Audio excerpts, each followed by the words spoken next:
Gas আর বিদ্যুতের ব্যাপারে মানুষ বলে, দুষ্ট লোকে বলে, অবশ্য ভালো লোক না, টুকু আসে টুকু যায়, এই আসে এই যায়, কতক্ষণ থাকে তারা নাকি বুঝতে পারে না। এইবার আসি মাননীয় স্পিকার,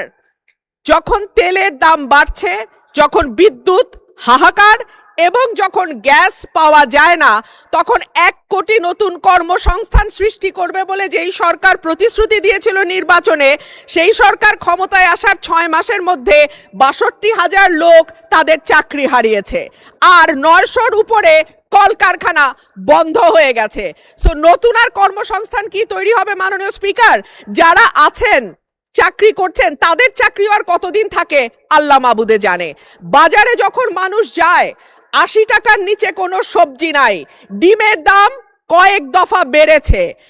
চালের দাম, বিশেষ করে মিনিকেট যে চাল বলা হয় এটা নাকি খায় না, তারপরেও তো কেউ কেউ খায় মাননীয় স্পিকার, যখন দ্বিগুণ হয়ে যায় এবং যখন আমরা টিসিবির লাইন দেখি তখন